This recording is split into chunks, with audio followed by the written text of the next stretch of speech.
Hola, estoy muy feliz de que nos acompañes en esta quinta sesión de Migrante Profesional en Cambio de Carrera. El objetivo de facilitar estos espacios es contribuir al entendimiento que tenemos del mercado profesional australiano y para eso tendré como invitados a migrantes profesionales quienes nos contarán cómo construyeron sus carreras en este contexto y simultáneamente nos aclararán dudas alrededor del rol en particular que han desempeñado. Soy Caro Monroy y me especializo en ayudar a profesionales migrantes que están atravesando desafíos de la vida personal o profesional. Mi objetivo es hacer que te sientas seguro y competitivo y por supuesto que ganes más visibilidad en el mercado y así puedas conseguir ese trabajo profesional con el que sueñas. Soy psicóloga con más de 10 años de experiencia en recursos humanos y recruitment, certificada en programación neurolingüística, completé un MBA y actualmente estoy terminando una especialización en counseling. Mi invitada de hoy es Diana Contreras, una mujer con 15 años de experiencia en mejora de procesos en áreas de servicio al cliente en industrias como logística y banca. Durante 7 años trabajó como supervisora para Holcim Australia, liderando equipos de cerca de 20 personas y recientemente se embarcó en una transición de carrera y actualmente trabaja como Project Scheduler para el Departamento de Defensa en Australia. Mi querida Diana, te damos la bienvenida. De verdad, muchísimas gracias por estar acá. Lo aprecio mucho tu tiempo. Y por supuesto, me gustaría entonces que empezáramos hablando de cómo fue y cuándo fue que tú te convertiste en migrante profesional. Muchísimas gracias, Carito, y pues hola a todos, mil gracias por haberse conectado. Yo llevo en Australia ya 11 años, llegué en el 2000, oh my God, sí, en el 2012. Y pues nada, yo creo que tú te conviertes en migrante desde el preciso momento en que ya dejas de pisar suelo colombiano y en ese momento te conviertes es como en un ciudadano del mundo. Australia fue mi primera experiencia de vivir en el exterior, sí, ya tenía experiencias de viajes, pues, pero placer, nada de relacionado con trabajo, ni mucho menos de vivir en el exterior. Y pues inicialmente cuando vine a Australia, este personaje vino por 6 meses, que se convirtieron ya ahora en 11 años. Venía como estudiante internacional y venía con la única intención de aprender inglés. Y yo pensaba que yo volvía a mi casa, soy de Medellín, Colombia. Pensaba que volvía a mi casa 6 meses después y pues en acá empecé a descubrir que con el tiempo que venía a estudiar inglés no iba a alcanzar a aprender lo suficiente. Pues en mi caso yo llegué con cero inglés, así que 6 meses iba a ser muy poco para poder desarrollar un buen nivel de comunicación en términos profesionales y demás. Entonces pues dije yo, no, esto hay que extender visa y pues aquí me quedo por otro rato. Paradójicamente yo tenía una relación en Colombia que aparentemente me estaba esperando, pero a los 15 días me echó para la porra porque me dijo, no, eso 15 días después, digo, el cambio de horario, etcétera, y creo que a muchas o muchos de los que están aquí les ha ocurrido como lo difícil que es manejar las cosas por el tema del horario y esto. Y pues bueno, yo me enfoqué en mi estudio y pues era finalmente la meta que yo tenía. Em, Posteriormente, empiezo pues a mejorar este nivel de comunicación, pero yo empecé de cero. Yo hice trabajos no calificados como muchos de nosotros o de los que estamos acá hemos empezado. Yo hice cleaning, yo hice hospitality, yo trabajé pues, en kitchen, como kitchen hand, trabajé también pues haciendo pues como mesera. Y todo esto era como mientras mejoraba mi inglés, porque sabía que tenía esa barrera idiomática y pues uno dice, bueno, mi chica, yo con todo lo talentosa que soy, con todo lo que sé, con todo lo que puedo dar, pero lastimosamente el inglés se convertía en una barrera. Total. Bueno, empiezo a mejorar y pues a la misma par conozco a alguien acá en Australia y empiezo una relación con esa persona y un año después ya estábamos aplicando para tener el sponsor como pareja, lo que me permitía pues ya trabajar full time. Entonces empiezo a hacer la búsqueda en trabajos full time, pero todavía no me sentía lo suficientemente confiada para buscar en el área profesional. Mi background profesional, como bien lo dijiste, es en el tema de logística. Yo trabajé en Colombia para el banco que le pone el alma y trabajé por más de 13 años para ellos y trabajaba como en el área del, digamos, como el back office, lo que es toda la definición de la estrategia de servicio al cliente, que es mucho de logística como tal, cuánto tiempo se abrió una sucursal, cuántos cajeros automáticos se requieren, personas, etcétera, etcétera, ¿cierto?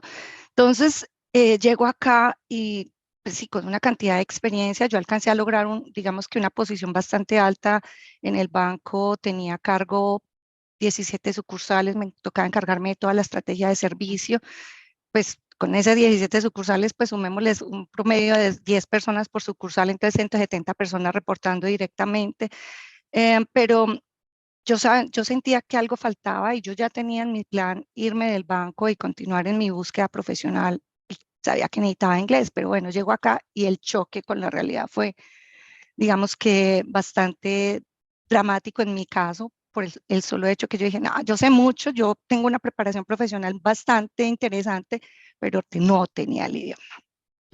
Bueno, empiezo pues como con este proceso, termino pues como que mis estudios de inglés y empiezo la búsqueda de trabajo pues ya un poco más calificado y tocando puertas en una de esas envío un resumen para un sitio que estaban buscando una cajera. Pues yo tenía experiencia en manejo de efectivo, yo dije, bueno, me voy a presentar acá y con la sorpresa que llego al sitio y me dice la manager o la dueña, perdón, del negocio, me dice, mira, yo vi tu resumen, yo veo que tú eres una persona que ya ha manejado personal y todo, pues yo necesito un manager para esta tienda, no sé si quieras asumir ese reto. Y yo le decía, ay, pero es que yo no sé inglés. Y me dijo, "¿Y entonces qué estamos hablando aquí?" Entonces, entonces le decía yo, bueno, pues sí, pero yo me siento muy temerosa de hablar en inglés, sobre todo porque veo que aquí toda la gente son australianos. Y me decía, hay australianos, hay de otros backgrounds, pero yo te ayudo. Dale que lo vamos a hacer. Y yo, ok, bueno, pues la señora como que le cae en gracia. Entonces, pues empiezo a trabajar con ellos. Era un trabajo full time, pero casual. Entonces, digamos Ujú. que no tenía como tantas ventajas en el sentido de que no tenía derecho a annual leave o sick leave y esto. Em, Trabajé ahí por unos meses y estando en esa compañía, pues en esa empresa, digamos que era como un mini mercado, lo que aquí llaman delis, que es donde venden Ujú. pues como frutas, verduras y cosas así como top. Entonces, una cliente se me acerca y me dice, oye, a mí me encanta la forma en que tú trabajas y atiendes a los clientes. ¿Tú estarías interesada en aplicar o estar trabajando en otro lado? Es que yo soy la manager de Customer Service de esta compañía. Aquí te dejo mi tarjeta y si a ti te interesa irte a trabajar a otro lado, pues sos bienvenida. Vienes, te hago una entrevista y pues miramos a ver qué pasa. Y yo era como que, ¿es en serio que esto me está pasando? O sea, alguien que me vio trabajando con cierta frecuencia, que iba como cliente al sitio, se me dio la oportunidad, me dijo, a mí me encanta cómo usted trata a los clientes. Yo no estaba preguntándole a ella, ¿hay empleo para mí? Pero Claro. si existiera la posibilidad, lo hubiera hecho también. Solo que yo no tenía ni idea quién era. O sea, yo atendía gente todo el día y pues en esas interacciones uno no sabe con quién está hablando, uno está haciendo su trabajo lo mejor que puede. Y en esas ella me hizo la oferta de trabajo, empiezo a trabajar con esta compañía un mes después y ahí estuve por aproximadamente un año, un poco más. Y luego de eso, a la par que estaba ocurriendo esta situación, lastimosamente la relación en la que yo estaba finaliza y finaliza mi sponsorship como pareja. La razón como por la cual pues no quiero entrar muy en detalle porque pues no es un tema pues como que me dispare emocionalmente, pero digamos que es como muy privado, pero fui víctima de violencia doméstica. Entonces tuve que ir a demandar porque pues al retirarme el sponsor como pareja yo tenía que demostrar que había una situación de violencia doméstica y tuve que ir a corte, etcétera, etcétera. Y a raíz de haber podido tener pruebas que demostraban la situación que había por la cual había pasado, pues obtuve mi residencia permanente. Digamos que el Estado te cubre de esa manera. Eh, ya estando en esa situación, a la par con el trabajo en que estaba full time, que la cliente me ha dado la oportunidad de trabajar con ellos, empiezo a mirar que yo quería otra cosa, yo quería cambiar de empleo, sobre todo porque la situación con mi relación anterior se había convertido un poco dramática porque esta persona me perseguía por todas partes. Entonces yo necesitaba empezar a hacer un cambio de vida, de casa, de trabajo, de todo, de muchas cosas, Totalmente. inclusive mi nombre, porque pues sí, mi nombre es Diana Contreras, pero yo tengo un middle name y otro last name, digámoslo así, pero me tocó cambiar de alguna forma la identidad, digámoslo así, para evitar que esta persona siguiera buscándome, a pesar de que yo tenía una intervention hora para esa persona, pero la situación seguía siendo un poco traumática. Empiezo la búsqueda de empleo y me presento a Holcim. Yo ya conocía a Holcim desde Colombia porque trabajando para el banco había tenido clientes que trabajaban para Holcim en Colombia y pues tenía como muy buenas referencias. Entonces yo Ujú. dije, ve, por qué no darle el go como a esta opción de trabajo? Y veía pues que todo lo que había en la descripción de la posición machaba perfectamente como, ay, qué pena el Spanglish. Bueno, hacía como matching con mi perfil profesional, por mi conocimiento, etcétera. Y yo dije, bueno, es una industria diferente, pero todo pues tiene como Está coincidencia. Entonces, alineado. claro, entonces dije yo, bueno, démosle la oportunidad y empiezo a presentarme y nada, me rechazan. 2 meses después vuelven a poner otra vacante, vuelvo y mando el resumen y vuelven y me rechazan. Y yo digo, pero aquí algo está pasando. Para ese momento, alguien muy cercano a mí me dice, oye, a lo mejor tú lo que necesitas es alguien que te oriente bien con lo del resumen, a lo mejor no estás poniendo la información y utilizando keywords y haciéndolo alineado con lo que está buscando el empleador. Y yo le decía, ¿qué es eso? O sea, me cogió completamente fuera de vez y me decía, sí, era una persona que ya llevaba suficiente tiempo acá en Australia y que estaba familiarizado con eso. Y le digo yo, ok, entonces, ¿qué es eso? Y me dice, pues yo te puedo sugerir un par de personas que conozco, que te pueden ayudar. Y en efecto me pongo en contacto con una de esas personas, no era Caro, Caro no había llegado aún a mi vida. Entonces, claro, esas personas me ayudaron, de hecho fueron dos coaches diferentes, ellos me ayudaron a alinear pues como que mi hoja, mi resumen de acuerdo con el mercado australiano, me enseñaron qué cosas se ponen, qué cosas no se ponen, qué cosas son realmente relevantes, me explicaron cosas que para uno pueden ser tan bobitas, como por ejemplo que yo en todas partes ponía experiencia laboral, bla, bla, bla, banco tal, tal, Colombia. Universidad tal, tal, tal, Colombia. Colombia. Y yo por todas partes lo único que hablaba era Colombia. Entonces me decían ellos, los dos muy australianos, me decían, mira, al mercado australiano, ¿qué le importa? Le importa qué le puedes dar, qué eres capaz de hacer, qué sabes hacer. Entonces, así lo hicimos, alineamos mi resumen, me empezaron a enseñar cómo utilizar keywords, etcétera, y finalmente vuelven a postear otra posición en Holcim. Y ya para ese momento ya yo tengo mi resumen, digamos, perfecto, alineado con lo que era, como me lo estaban indicando. Presento mi aplicación un viernes y al martes recibo la llamada citándome a entrevista. Y yo, oh Diana, de my God. verdad, escucharte es súper inspirador porque percibo que en tu historia hay muchos elementos de dificultad, de alegría, de perseverancia, que yo creo que todos y todas acá los sentimos como nuestros, ¿cierto? Gracias por tu apertura y por compartir un poco lo que pasó también en tu vida personal, pero siento que justamente es la historia que todos compartimos, aunque con elementos diferentes, ¿cierto? Pero todos pasamos por estas transiciones de llegar a Australia, los trabajos casuales, no saber cómo buscar trabajo, sentirnos perdidos a la hora de aplicar y encontrarnos con alguien que pueda ver lo que nosotros a veces no podemos ver. En tu caso, estas dos personas que te ayudaron a organizar tu CV, pues después afortunadamente tú y yo también nos encontramos. Quiero que me cuentes, Diana, ¿qué fue lo que te indicó a ti que tú lo que querías era un cambio de carrera y no un cambio de trabajo puntualmente? Bueno, cuando ya estoy en Holcim, empiezo a escalar. Yo empecé en un cargo que llaman entry level y digamos que 6 meses después o 5 meses, algo así, me ofrecen otra posición que era como, digamos, como una promoción.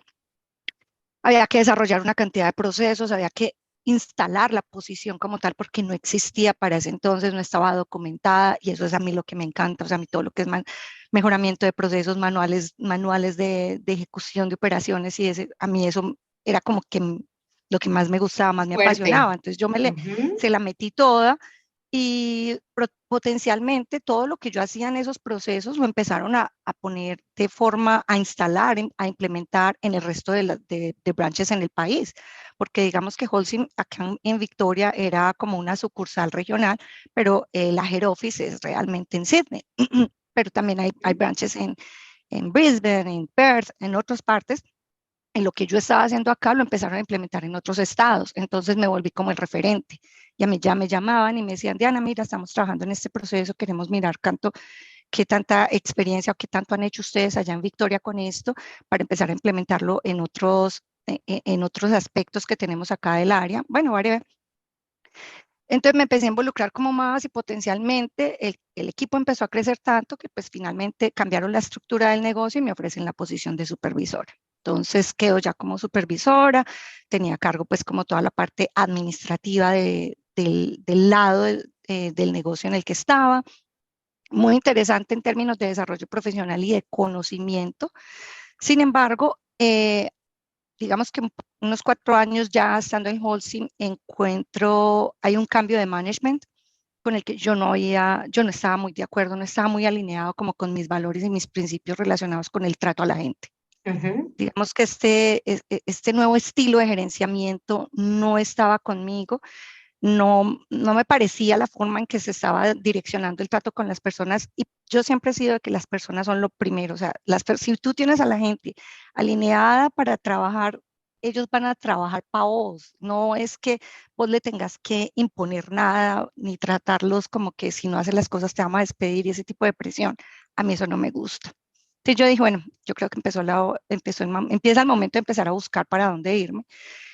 Precisamente como Holcim estaba aquí solamente como regional, las posibilidades de crecimiento para mí eran muy limitadas, a menos de que tomara el puesto de mi jefe, y precisamente era esa la persona que habían recientemente cambiado, y no me interesaba realmente tomar esa posición. Empiezo la búsqueda y plum, llega pandemia. Entonces, digo yo, ahora sí, pues las cosas se complican porque pues Australia empezó a tener como ciertas cosas un poco limitadas en términos de aplicaciones a empleos y esto, pero eventualmente empiezan a haber webinars de gente invitando para enseñar cómo hacer un resumen, cómo hacer key selection criteria, cómo hacer un cover letter.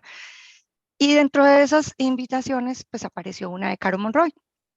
Estoy en ese webinar y Caro hace, pues, nos provee de una información absolutamente valiosa y empieza a decir, bueno, acerca del resumen, acerca de la coverlera, pero empezó también y me generó a mí la inquietud y es, ustedes, ¿por qué no se cuestionan si lo que ustedes están buscando realmente es conseguir otro trabajo en lo que ya están haciendo porque saben mucho y simplemente es cambiar y trabajar para otra industria o es qué? Bueno, finalmente yo me pongo en contacto con Caro y empezamos como este proceso de coaching.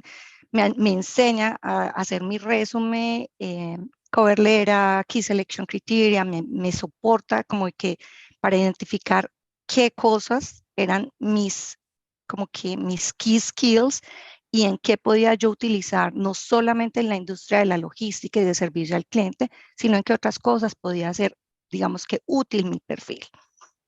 O sea, yo ya me metí en mi cabeza, mi próximo trabajo va a ser para el gobierno.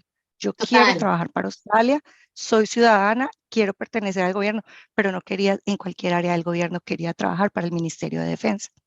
¿Por Diana, qué? y perdóname que acá haga una pausa y es que yo creo que acá es súper importante para las personas que nos están escuchando y es que muchas veces justamente el cambio de carrera viene motivado por un tema de darse cuenta de cuáles son los valores de uno en la vida, qué es importante para uno en la vida. Cuando a veces llegamos como migrantes estamos tan preocupados por sobrevivir en el día a día y hacer los trabajos casuales que uno no se toma el tiempo para pensar realmente uno con qué vibra, ¿cierto? En qué quiero invertir mi tiempo en el día a día que me haga sentir o productivo o productiva o pegada a mi propósito, ¿cierto? Y siento que eso fue un poco lo que te pasó a ti cuando ya llegaste a la ciudadanía, cuando ya lograste hacer historial profesional acá, dijiste, bueno, ¿qué sigue para mí? Pero fue un cambio motivado también por tus valores. Y en esa medida, quiero que me cuentes, por ejemplo, qué ha implicado para ti hacer ese cambio de carrera, porque por supuesto que tuviste que haber hecho como una planeación de cómo saltar de customer service a este cargo en defensa. ¿Cómo fue ese proceso? Pues básicamente, digamos que la parte previa fue la parte de identificar yo a qué le quiero apuntar, en qué es que yo siento que soy fuerte para venderme como candidata para cualquier posición a la que considero que soy buena para ello. Siempre ponerme en primer lugar, porque si uno tiene mucha gente a quien complacer, está tu familia, está tu pareja, están tus hijos, entonces uno empieza o muchas personas empiezan a sacrificar, digamos, como que su propio sueño, porque hay otras prioridades, la de la pareja, la de mi hijo, la de mis papás, etcétera. Pero no, en este momento yo lo que hice fue, ¿cuál es mi prioridad? Y una vez identificadas esas habilidades en las que yo era fuerte, entonces empezar a encaminarme por ahí. Lo otro, buscar ayuda de quienes saben, que en ese momento pues ya yo sabía por mi previa experiencia cuando me vinculé con Holcim, pues ya sabía que un coach era una persona ideal para darme como una luz de por dónde enfocarme. Sin embargo, cuando ya yo empiezo como la búsqueda en gobierno, yo ya estaba formada, yo ya sabía cómo tenía que hacer un Key Selection Criteria. Yo ya no tenía que ir a pagar a decir, bueno, háganme esto. Además, porque es que considero que uno no tiene que pagar porque se lo hagan.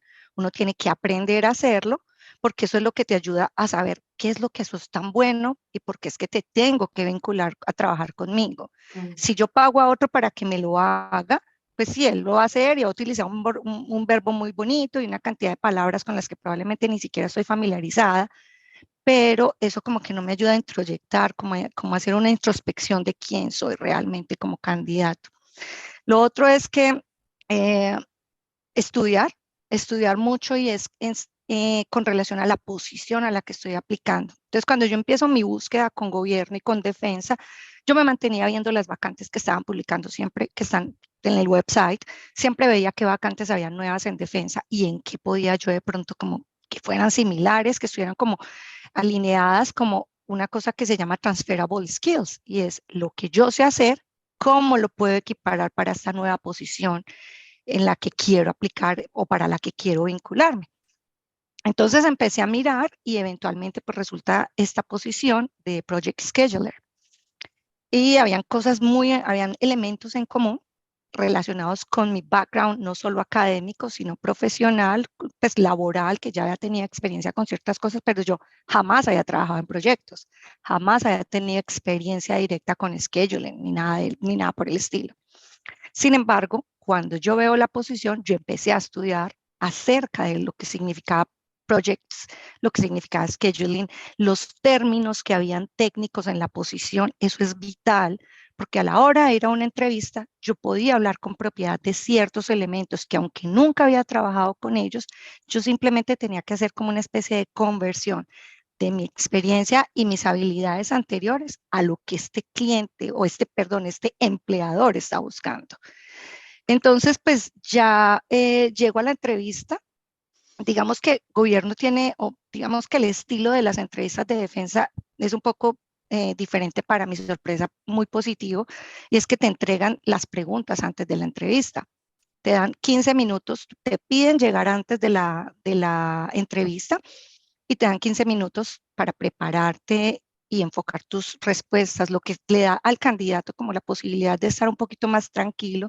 Uno cuando está en una entrevista, uno se bloquea, uno ya una cantidad de cosas preparadas en su cabeza, como le estaba diciendo yo ahorita a Caro antes de entrar en el webinar y le decía, tengo una cantidad de cosas de información aquí que me encantaría compartir y seguro se me va a olvidar más de la mitad porque, claro, estoy como con el pánico escénico, pero eso mismo ocurre en una entrevista. Cuando uno está en una entrevista, uno quiere darla toda, uno quiere mostrarse por el mejor, como que soy el mejor candidato y es a mí a la que tienen que seleccionar. Y ahí es donde llega el pánico escénico, porque con tanta información que quieres proveer, te confundes. Me Total. pareció muy buena, me pareció muy rica la dinámica de que hubiera 15 minutos antes disponibles para que el candidato se tranquilice, revise las preguntas, se tome algo y arranque la entrevista. Y cuando arrancamos la entrevista, bueno, lo otro, previo a la entrevista me preguntaron, ¿la quieres hacer online o la quieres hacer face to face? Y yo le dije, no, la cara del santo hace el milagro, yo me voy para allá. Entonces me fui para allá, me puse, ni siquiera me puse la pinta divina, no, o sea, yo me fui vestida como yo trabajaba normalmente el Holcim, una pinta muy casual, yo no me fui a vender por la pinta, me fui pues normal, no me fui como que el sastre, los tacones, la media velada, no, cero, ese tipo de cosas, digamos que es como muy de Colombia o muy de Latinoamérica, pero acá es más relajado, aquí se enfocan es en ti como candidato y en lo que tú sabes. Llego a la entrevista y el resto de personas que estaban en la entrevista, a mí me entrevistó un panel de 4 personas, una persona online que es como una especie de auditor y otras 3 personas que estaban sentadas en la mesa. Y ellos también con una pinta muy casual, nada así pues como que de traje o algo por el estilo, nada. Y entro y pues digamos que para romper el hielo, lo primero que les dije es, mire, yo siempre he estado sentada de ese lado de la mesa, yo siempre he estado como entrevistadora, porque en Holcim hacía eso, hacía entrevistas, yo era la que revisaba hojas de vida, la que le pasaba a mi jefe los potenciales candidatos para entry level positions, etcétera. Y llego acá y les digo, pues mire, yo estoy acostumbrada a estar de ese lado y créanme que estar de ese lado es intimidante, así que voy a tratar de hacer las cosas, digamos, como que lo más relajada posible, pero llegará un momento en que de pronto me panique, avísenme. Entonces les pareció gracioso, pero pues empezamos la conversación, empecé a dar las respuestas a las preguntas y finalmente eh, se termina la entrevista y me tienen que acompañar escoltada hacia la portería. Entonces, uno de los panelistas le dice a uno de ellos, bueno, llamemos a la escolta para que la lleve afuera y ella dice, no, yo la llevo, no se preocupen. Pues yo salgo con ella y ese momento yo creo que fue lo que se llama un, ayúdame, Carito, es elevator pitch. Sí, el elevator pitch. Ok, básicamente esos 5 minutos de mi salida de la entrevista a la portería, yo creo que fue el momento en que yo me gané mi puesto. ¿Y por qué fue eso? Porque el personaje me pregunta, Diana, tú dijiste en la entrevista que tú llevabas aquí, bueno, para ese entonces llevaba 10 años porque fue el año pasado. Eso es otra cosa, los procesos con gobierno son extensos y hay que ser pacientes. Si te quieres presentar a una posición con el gobierno, tienes que, y realmente es porque quieres un empleo y necesitas unos ingresos, o sea, tú no puedes estar a trabajar con gobierno, tú tienes que tener un empleo, unos ingresos, porque eso se toma su tiempo. Yo me presenté a la vacante en julio y yo apenas empecé en gobierno este año. Entonces, estamos hablando de que fue un proceso bastante dispendioso, porque no solamente es la entrevista, la aplicación, la entrevista, sino que después entra una cantidad de validación, que los documentos, que security clearances, etcétera. Entonces, es dispendioso. Ella me pregunta, tú dijiste que llevas 10 años en Australia, ¿por qué no te has presentado antes a una vacante en gobierno si eres ciudadana desde hace 5 años? Y le digo yo creo que fue no solamente por respeto a gobierno, sino por respeto a mí misma. Yo tenía que estar preparada. Y yo llevaba todos estos años estudiando, mirando las posiciones, revisando quién era defensa, qué tan alineados estaban ustedes con mis valores y mis principios. Y cuando ya yo vi que había algo en lo que yo podía tener como un fit perfecto, ahí fue cuando dije, me presento. Y paradójicamente, o sea, me presenté a esa y fue a la que pasé. No es Sí, sí, que sí. yo, o sea, lo hice de una forma muy a conciencia, lo estudié tanto que cuando encontré la posición y me presenté, yo sentía que ya estaba lista. Y pues no sé si era como esa confianza. Mi inglés no es el inglés más perfecto del mundo, aunque yo he sido entrenadora de gente, y pues obviamente australianos cuando trabajan en Holcim y esto, a veces meto mis burradas, otras veces el microchip del español me engaña y estoy hablando perfecto inglés y plum, entra una palabra en español y soy yo, I'm sorry, esta palabra significa tal en español y pues sigo y mi charla continúa y digamos que eso como que te hace diferente. Total, totalmente. Dianis, y esto me encanta porque acá justamente vamos alineando un poco más las cosas que justamente deben tener en cuenta las personas que quieren hacer estos cambios de carrera. Tú estás hablando de un cambio de carrera intencional, ¿cierto? Con una decisión bastante pensada, te tomaste el tiempo justamente para estudiar esos jobs en el pasado. Hay un punto súper importante que me parece que es necesario mencionar para las personas que están ahí afuera escuchándonos y que quieren hacer estos cambios de carrera y es que lo primero que se debe hacer es identificar cuáles son esas habilidades transferibles, ya sea del tipo de trabajo que hacen o de la industria en la que están al otro tipo de industria o al otro tipo de trabajo al que quieren salir. Estos cambios de carrera no se hacen del día a la noche y usualmente uno debe también revisar en esos descripciones de trabajo, en el job description, cuáles son esos estudios que piden, cuáles son esas habilidades particulares que piden, qué softwares de pronto piden que ustedes puedan empezar a entrenarse o adquirir ese conocimiento antes de empezar a aplicar esas posiciones. Eso que hizo Diana de empezar a mirar con tiempo era prepararse justamente para entender el lingo que de pronto pueden manejar en gobierno, que de pronto puedan manejar para ese tipo de posiciones. Y ahí en el Key Selection Criteria es donde está, digamos, el éxito de poder hacer esa transición de la forma más sencilla. Y lo que tú mencionabas, Diana, de lo que pasó después de la entrevista es súper importante porque eso también hace parte de la marca profesional.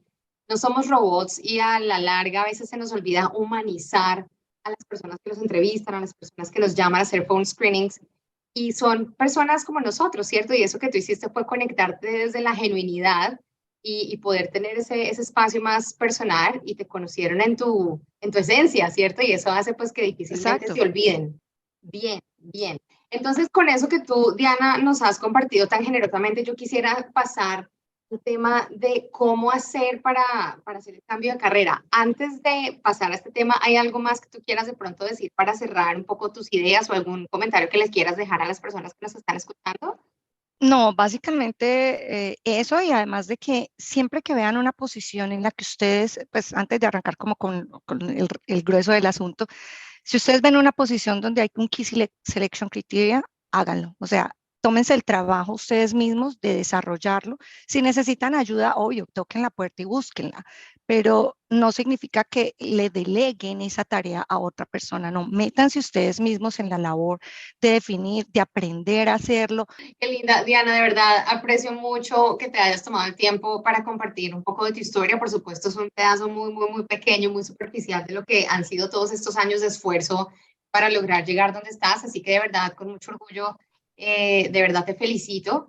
Y por supuesto, gracias de nuevo por estar acá. Entonces, para seguir en Oh, tan esta bonita, línea, gracias.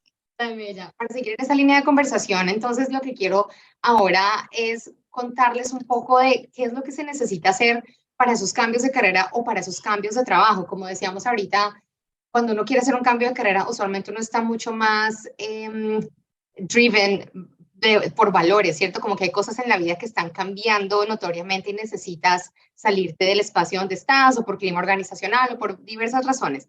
Pero sea lo que sea, cada vez que ustedes vayan a hacer un cambio de carrera, un cambio de trabajo, ustedes necesitan desarrollar algo que se llama la marca profesional. Y justamente quiero entonces que empecemos a revisar ese concepto de qué es lo que es la marca profesional, que seguramente verán muchas cosas por allá afuera, pero una forma muy sencilla para definirlo en mi concepto es que la marca profesional es lo que dice la gente de ti, cómo te recuerdan cuando no estás frente a ellos. Y de alguna forma eso era lo que a mí me pasaba después de entrevistar a cientos de candidatos para diferentes procesos de selección y yo los recordaba por particularidades. De pronto lo que contaba Diana que le pasó al final de la entrevista fue lo que particularmente la diferenció de otros candidatos y así pasa en el día a día. Entonces, la marca profesional no solamente cómo te recuerdan, sino que también tiene unas herramientas que ayudan a que tú puedas ser competitivo. Y las herramientas de la marca profesional son, por supuesto, tu CV, tu LinkedIn, tus habilidades de entrevista y tu cover letter sin duda.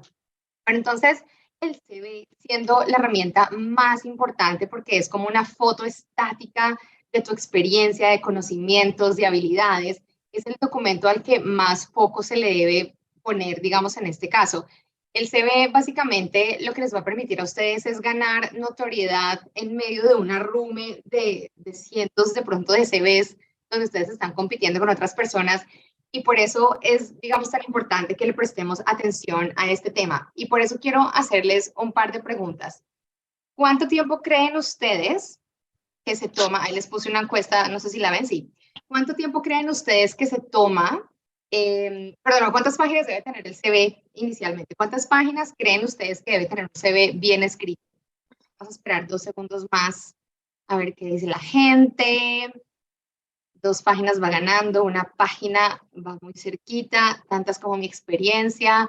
Muy bien, creo que ya todos contestamos. Y bueno, realmente la respuesta aquí es 2 páginas, es la longitud ideal para el CV. Sin embargo, últimamente, en los últimos 2 años, tal vez he escuchado mucho en el mercado que hablan de tener un CV que sea solamente de una página. Esto quiero decirles abiertamente que es un mito. A menos que ustedes se llamen Elon Musk o Steve Jobs, pueden tener CVs de una sola página. El resto de nosotros, los mortales, necesitamos un CV que particularmente tenga un par de hojas. Cuando nos extendemos a 3, 4, 5, 6, 7 hojas, de acuerdo a los años de experiencia que tenemos, realmente no nos estamos haciendo un favor. Y acá quiero que ustedes también sean conscientes y lo que les decía ahorita, humanicen a la persona que recibe el documento, humanicen a la persona con la que ustedes hablan. Recibir documentos tan largos no es cómodo para uno. Además, piensen, por ejemplo, cuando yo ponía un job en Seek.com, A la hora, cuando trabajaba como recursos humanos, a la hora tranquilamente me podían llegar 70 CVs. Entonces, los recruiters y las personas de recursos humanos realmente están interesadas en lo que ha pasado con sus vidas profesionales en los últimos 5 años de experiencia. Si por alguna razón, por migración, han estado fuera de su campo profesional, no importa. Hay formas de argumentar ese gap, pero lo importante a nivel profesional es lo que ha pasado en los últimos 5 años. ¿Listo? Para que no se preocupen por tener de pronto todas las experiencias de por allá del 2000 en su CV. No es necesario. La otra pregunta que les quiero hacer, a ver ustedes qué opinan, es cuánto es el tiempo que se toma una persona de recursos humanos o un recruiter revisando el CV. ¿Qué dicen ustedes? Vamos, 2 minutos, 30 segundos, 15 segundos, va también ganando 5 minutos. Muy bien, me encanta que estén tan activos participando. Bien, parece que ganó la opción de 2 minutos. Quiero decirle a las personas que sugirieron que 2 minutos, quiero decirles que son muy generosas, porque realmente uno aprende a escanear de alguna forma el CV y en la vida real uno lo que hace es gastar cerca de 15, 30 segundos leyendo algo que se llama el Professional Overview. Entonces, yo, ¿cómo iba a leer todas las páginas de todos los CVs? Yo necesitaba CVs que estuvieran bien estructurados, que fueran cómodos de leer, que tuvieran la longitud necesaria. Y realmente, para mostrarles simplemente, sé que no se nota mucho lo que dice, ahorita vamos a mirar en detalle, pero simplemente mostrarles una estructura básica y coherente de un CV acá en Australia. Dense cuenta que este formato no tiene fotos, este formato no tiene cuadritos, este formato está diseñado de forma muy simple, no solamente para que el ojo de la persona de recursos humanos o el recruiter, perdón, pueda leerlo apropiadamente, sino también para que algo que se llama el ATS, que es el Application Tracking System, más conocido en el mercado como el robot, pueda justamente procesar la información del documento con facilidad, porque cuando tenemos formatos de pronto de Canva o formatos que tienen muchos cuadraditos y muchas cosas, el ATS a veces no alcanza a leer bien esa información, entonces tengan eso en cuenta. Dense cuenta que en las dos flechas lila vemos algo que se llama el Professional Overview y los Key Skills. El Professional Overview realmente es donde uno se toma el tiempo, los 30, 15 segundos que les acabo de contar, para decidir si ese candidato tiene la información necesaria o la experiencia necesaria, el job title necesario, los skills necesarios para que yo me interese en leer el resto del CV. Entonces, si sus CVs no tienen Professional Overview, realmente están cojos. Necesitamos que los CVs tengan Professional Overview porque esas, como Diana dijo ahorita, casi que el pitch elevator, ¿cierto? Como ese diálogo que ustedes dan cortito cuando les preguntan, bueno, ¿y ustedes qué hacen? Y uno cuenta un par de cosas que son relevantes para lo que uno hace y uno no se toma 10 minutos, sino 30 segundos básicamente para decirlo. Es la misma lógica y ahorita les voy a mostrar cómo se ve. Y por supuesto los key skills también son súper importantes porque acá es donde ustedes van a decir, bueno, aparte de lo que yo sé hacer, tengo unas fortalezas en, no sé, habilidad numérica, en comunicación, en que conozco estos softwares que son súper particulares para mi industria o en que he trabajado anteriormente con este tipo de proyectos. Bueno, cualquiera que sea esa habilidad que eventualmente los puede diferenciar, esa es una parte súper importante. Dense cuenta que en educación no se invierte mucho espacio. Nosotros, la mayoría de hispanos, venimos de países en vía del desarrollo donde nos han enseñado que la educación es lo que nos va a sacar de la pobreza, que la educación es lo más importante. Pero aquí en Australia realmente cuando uno hace un proceso de selección y estamos en un país del primer mundo, realmente la educación no es necesariamente lo prioritario. Y este es un punto súper importante para que lo tengan en cuenta. Y es que en Australia no es tan relevante el título universitario que ustedes tengan, sino la ocupación que ustedes hagan. Eso es súper importante. Hay muchas personas que, no sé, el CV dice ingeniero civil o ingeniera civil, pero realmente trabajan en finanzas. Y si yo recibo un CV que dice ingeniero civil, pero realmente trabaja como bookkeeper por alguna razón de la vida, pues yo voy a decir, realmente esto no tiene ninguna coherencia. Entonces, eso es un punto súper importante para que lo tengan en cuenta. El work experience y los bullet points que ven acá como subrayados en azul, es porque no necesitamos poner 10 bullet points en cada experiencia profesional. Entre 4 y 6 es el número indicado para que sea visualmente interesante, agradable. Y Y por supuesto no olviden poner achievements. Los achievements siempre generan un poquito de conflicto porque la gente dice, claro, no tengo ni idea qué poner, no sé cuál es un achievement en mi caso, pero piensen que los achievements son las cosas que ustedes han hecho above and beyond los requerimientos de su día a día en el trabajo. O sea, un achievement no es, por ejemplo, contestar el teléfono si tu trabajo es contestar el teléfono. Un achievement es que de pronto lograste contestar más llamadas de las que habían presupuestado en 5 minutos, por decirlo así, y contestaste 30% más que el promedio de las personas. Eso realmente es un achievement. Entonces, solo como para darles ideas, este es el formato que yo sugeriría que tuvieran en cuenta.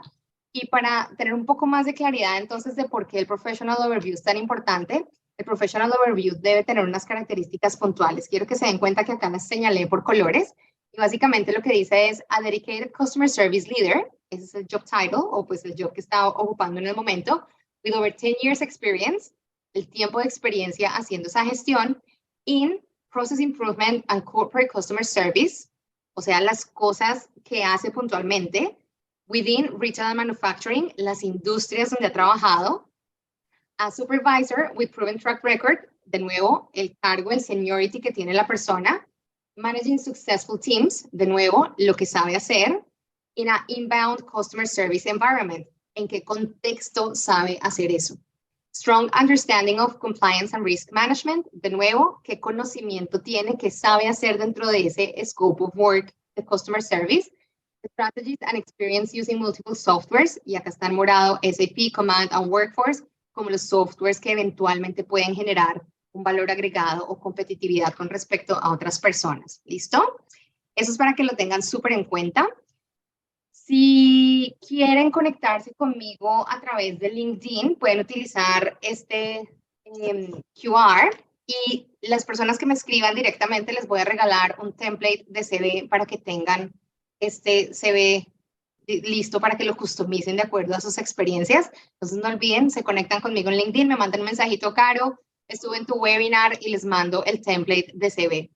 Obviamente por cuestión de tiempo no podemos ahondar mucho más, pero digamos en general este es el formato que se usa en Australia y el formato que más beneficio ha dado en términos de lograr ser como captado en medio de tantos otros CVs con respecto a la competencia. Y el cover letter, por supuesto, es también parte fundamental de hacer no solamente cambios de trabajo, sino sobre todo cambios de carrera. En el CV, como yo les decía, es una imagen estática, una foto que habla de la experiencia, habilidades y conocimiento. Pero realmente el cover letter es el espacio donde ustedes pueden contar la motivación por la cual eventualmente quieren hacer ese cambio y donde pueden utilizar ese Key Selection Criteria del que hablaba Diana para ahondar aún más ustedes cómo pueden eventualmente contar y argumentar que saben hacer eso o que pudieran llegar a hacer eso que de pronto no han hecho en el pasado. Este es un ejemplo muy simple de lo que es un job description. Quiero que noten también todos los highlights de colores allí. Son básicamente las palabras, los keywords, como se dice en el lingo de búsqueda de trabajo, los keywords o los criterios de selección más relevantes para ese cargo en particular a que ustedes están aplicando. Entonces, siempre que ustedes vayan a aplicar un trabajo, les sugiero que exporten esa información del job description a un archivo de Word y hagan este ejercicio. Seleccionen, por ejemplo, en amarillo yo puse un poco cuál es como el scope of work de este cargo en particular. En verde son las cosas que sería como lo requerido en términos de conocimientos, de skills que esa persona tuviera que hacer. Y en azul está las tareas del día a día en teoría, y en morado están los temas como más de valores, de personalidad, que la empresa también está buscando. Entonces, cuando uno selecciona y analiza el documento de esta forma, uno tiene más capacidad de escribir un cover letter que esté puntualmente hablando de estos Key Selection Criteria y que uno pueda justamente hacerse ver como un candidato fuerte frente a lo que está requiriendo la empresa. ¿Listo? Obviamente, por términos de tiempo, como les digo, no podemos ahondar mucho, pero creo que este es un tip súper importante para empezar a hacer el cover letter y por supuesto por haber asistido esta noche a este evento, las quiero y los quiero premiar con un 20% off de un curso que tengo virtual de cover letter. Lo pueden acceder a través del academy.caromonroy.com Y con este código migrante en mayúscula pueden tener el 20% de descuento en este curso. Listo, para que sepan cómo hacer el cover letter y responder todas las preguntas que tal vez acá no podemos alcanzar a revisar. Pues de verdad, a Diana, a todos ustedes, de verdad, mil gracias por este espacio para compartir con nosotros. Lo aprecio muchísimo. Sigamos conectados por ahí por redes. Ya saben dónde encontrarme en caso de que pueda apoyarlas o apoyarlos en algo más. Y espero que este webinar les haya dejado algunos insights que sean útiles para que puedan empezar a utilizar desde ya.